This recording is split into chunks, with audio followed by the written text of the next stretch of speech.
परिचय। तुम अपने चारों तरफ अनेक प्रकार के जीव जंतु तथा पौधे देखते हो। ये सभी विभिन्न आकृति तथा आकार के होते हैं तथा दिखने में एक दूसरे से बिल्कुल भिन्न होते हैं, लेकिन इन सभी में एक चीज समान होती है। ये सभी जीवन की छोटी इकाई अर्थात कोशिका से मिलकर बने होते हैं। इसलिए इस मॉड्यूल के अंतर्गत हम कोशिका तथा उसकी संरचना के बारे में अध्ययन करने जा रहे हैं।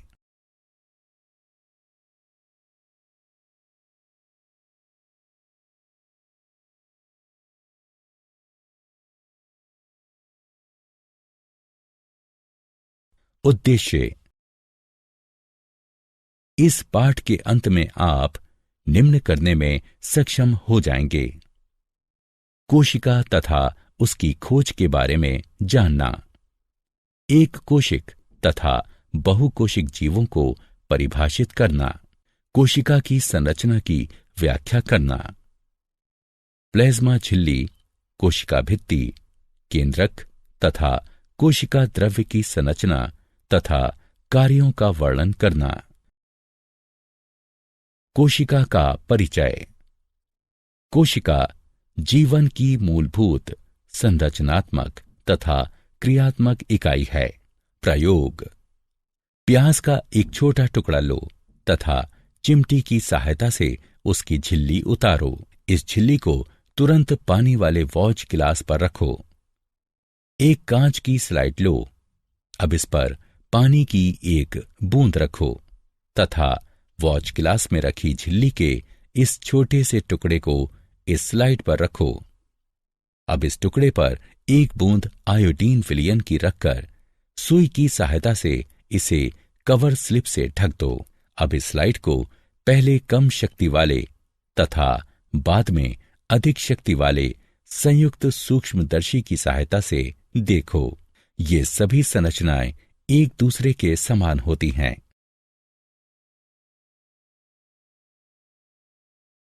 कोशिका की खोज। कोशिका की खोज सर्वप्रथम किसने की? कोशिका की खोज सर्वप्रथम रॉबर्ट हुक ने सन 1665 में की थी। उन्होंने प्राथमिक सूक्ष्मदर्शी की सहायता से कॉर्क की पतली गांठ का परीक्षण किया तथा पाया कि इनमें अनेक छोटे छोटे प्रकोष्ठ हैं, जिसकी संरचना मधुमक्खी के छत्ते जैसी प्रतीत होती है। रॉबर्ट हुक ने इन प्रकोष्ठों को कोशिका का नाम दिया। प्रथम जीवित कोशिका की खोज ल्यूवेनहक ने सन 1674 में की थी। उन्होंने उन्नत सूक्ष्मदर्शी की सहायता से तालाब के जल में इस कोशिका का अवलोकन किया।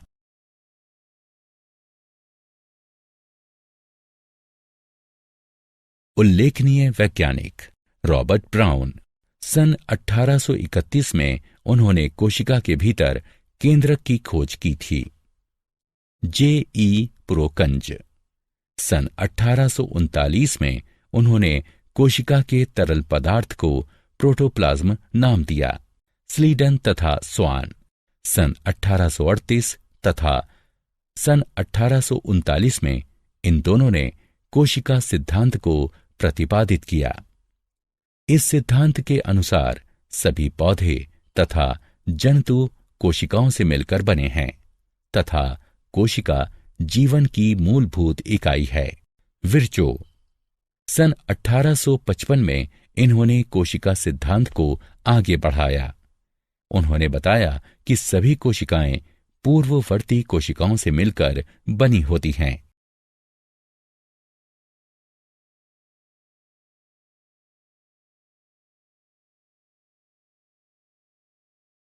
जीवों के प्रकार। जीव दो प्रकार के होते हैं: एक कोशिक जीव तथा बहुकोशिक जीव। एक कोशिक जीव में एक कोशिका से पूरे शरीर का निर्माण होता है। उदाहरण: अमीबा, क्लेमिडोमोनास, पैरामीशियम तथा बैक्टीरिया।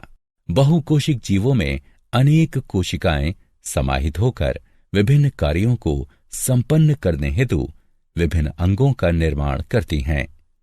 उदाहरण कुछ फंजाई यानी कवक, पौधे तथा जंतु। प्रत्येक जीवित कोशिका में कुछ मूलभूत कार्य करने की क्षमता होती है जो सभी सजीवों का गुण है। उदाहरण के लिए हृदय की कोशिकाएं रुधिर को पंप करती हैं, आमाशय की कोशिकाएं भोजन का पाचन करती हैं इत्यादि। प्रत्येक कोशिका के भीतर कुछ निश्चित विशेष घटक होते हैं जिन्हें कोशिका अंगक कहते हैं। प्रत्येक कोशिका अंगक एक विशिष्ट कार्य करता है, जैसे कोशिका में नए पदार्थ का निर्माण, अपशिष्ट पदार्थों का निष्कासन आदि।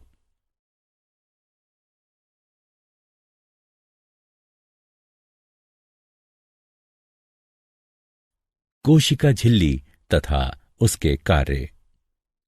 कोशिका किससे मिलकर बनी होती है? यदि हम कोशिका का अध्ययन सूक्ष्मदर्शी से करें तो हमें लगभग प्रत्येक कोशिकाओं में 3 गुण दिखाई देंगे: प्लाज्मा झिल्ली, केंद्रक तथा कोशिका द्रव्य। कोशिका के अंदर होने वाले समस्त क्रियाकलाप तथा उसकी बाह्य पर्यावरण से पारस्परिक क्रियाएं इन्हीं गुणों के कारण संभव है। प्लाज्मा झिल्ली यह कोशिका की सबसे बाहरी परत है जो कोशिका के घटकों को बाहरी पर्यावरण से अलग करती है। प्लाज्मा झिल्ली कुछ पदार्थों को अंदर तथा बाहर आने जाने देती है। यह अन्य पदार्थों की गति को भी रोकती है। कोशिका झिल्ली को इसलिए वर्णात्मक पारगम्य झिल्ली कहते हैं। विसरण। कुछ पदार्थ जैसे कार्बन डाइऑक्साइड अथवा ऑक्सीजन कोशिका झिल्ली के आर पार विसरण प्रक्रिया द्वारा आ जा सकते हैं। यह एक स्वतः प्रक्रिया है जिसमें पदार्थों की गति उच्च सांद्रता से निम्न सांद्रता की ओर होती है। इस प्रकार विसरण कोशिकाओं के मध्य तथा कोशिका तथा उसके बाह्य वातावरण के मध्य गैसों के विनिमय में एक महत्वपूर्ण भूमिका निभाती है।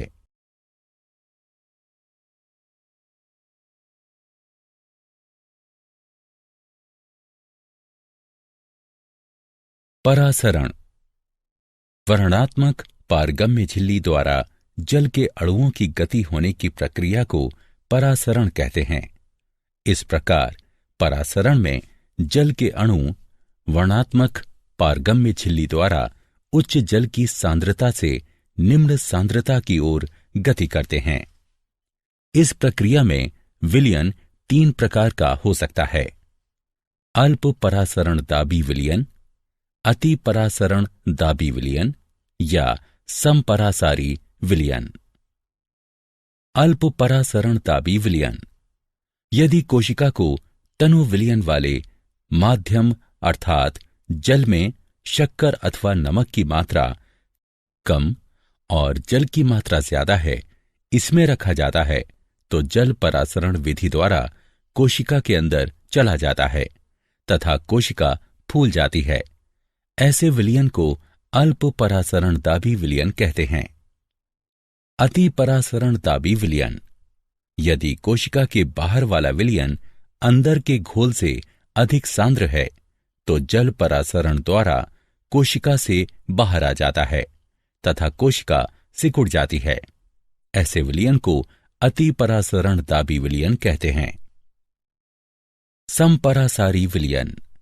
यदि माध्यम की सांद्रता ठीक कोशिका की सांद्रता के समान हो तो कोशिका झिल्ली से जल में कोई शुद्ध गति नहीं होती तथा कोशिका का आकार भी वही रहता है।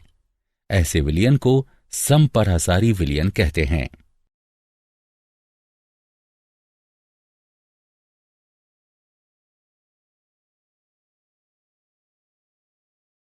प्लाज्मा झिल्ली तथा उसके कार्य। प्लाज्मा झिल्ली के कार्य। परासरण द्वारा एक कोशिक स्वच्छ जलीय जीव तथा अनेक पौधों की कोशिकाएं जल ग्रहण करते हैं। पौधों की जड़ों द्वारा जल का अवशोषण भी परासरण का एक उदाहरण है। इस प्रकार विसरण कोशिका के जीवन में जल तथा गैसों के आदान प्रदान की प्रक्रिया में महत्वपूर्ण भूमिका निभाता है। कोशिका अपने पर्यावरण से पोषण भी ग्रहण करता है। विभिन्न अणु एक प्रकार के परिवहन द्वारा कोशिका के अंदर तथा बाहर आते जाते हैं, जिसमें कि एटीपी के रूप में ऊर्जा की आवश्यकता होती है। प्लाज्मा झिल्ली लचीली होती है तथा कार्बनिक अणुओं जैसे लिपिड तथा प्रोटीन की बनी होती है। कोशिका झिल्ली का लचीलापन एक कोशिक जीवों में कोशिका के बाह्य पर्यावरण से अपना भोजन तथा अन्य पदार्थ ग्रहण करने में सहायता करता है। ऐसी प्रक्रिया को एंडोसाइटोसिस कहते हैं। अमीबा अपना भोजन इसी प्रक्रिया द्वारा प्राप्त करता है।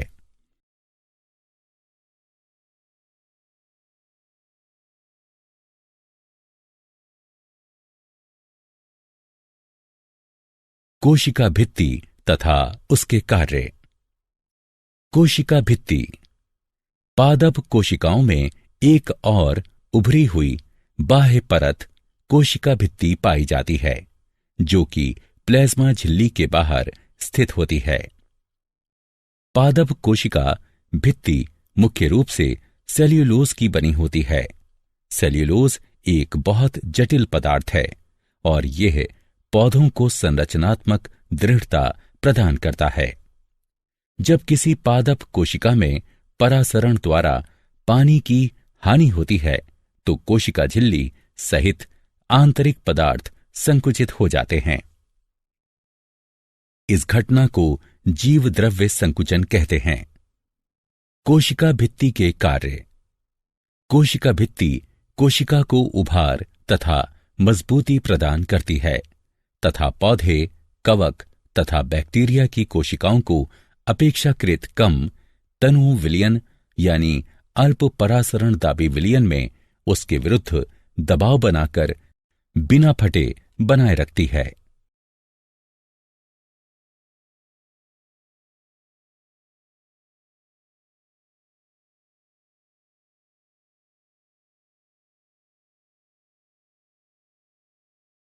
केंद्रक तथा उसके कार्य। केंद्रक केंद्रक के चारों तरफ दोहरी परत का एक स्तर होता है, जिसे केंद्रक झिल्ली कहते हैं। केंद्रक झिल्ली में छोटे छिद्र होते हैं, जिसमें से होकर केंद्रक का पदार्थ केंद्रक के बाहर अर्थात कोशिका द्रव्य में जा पाता है। केंद्रक में गुणसूत्र यानी क्रोमोसोम पाए जाते हैं, जो कि कोशिका विभाजन के समय छड़नुमा दिखाई पड़ते हैं। गुणसूत्र यानी क्रोमोसोम में आनुवांशिक गुण होते हैं, जो डीएनए यानी डीऑक्सी राइबोन्यूक्लिक अम्ल के रूप में माता पिता से उनके संतति में जाते हैं। गुणसूत्र यानी क्रोमोसोम डीएनए तथा प्रोटीन के बने होते हैं। डीएनए के क्रियात्मक खंड को जीन कहते हैं। कोशिका जब विभाजित होने वाली होती है तब ये गुणसूत्र क्रोमेटिन पदार्थ के रूप में व्यवस्थित हो जाते हैं। कुछ जीवों जैसे बैक्टीरिया में कोशिका का केंद्रीय क्षेत्र बहुत कम स्पष्ट होता है, क्योंकि इसमें केंद्रक झिल्ली नहीं होती है। ऐसे जीवों को प्रोकैरियोट कहते हैं। जिन जीवों की कोशिकाओं में केंद्रक झिल्ली होती है उन्हें यूकैरियोट कहते हैं। केंद्रक के कार्य। केंद्रक कोशिकीय जनन में महत्वपूर्ण भूमिका निभाता है, जिसके अंतर्गत एक अकेली कोशिका विभाजित होकर दो नई कोशिकाओं का निर्माण करती है। यह कोशिकीय क्रियाकलापों को भी नियंत्रित करता है।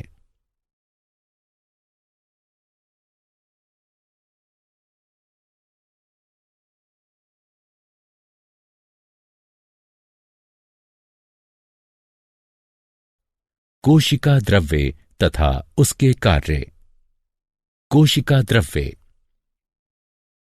कोशिका द्रव्य प्लाज्मा झिल्ली के अंदर पाया जाने वाला तरल द्रव्य है। इसके अंदर अनेक विशेषीकृत कोशिका अंगक पाए जाते हैं।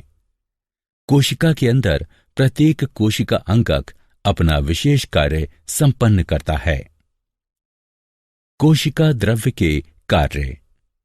कोशिका द्रव्य में सभी कोशिका अंगक पड़े होते हैं।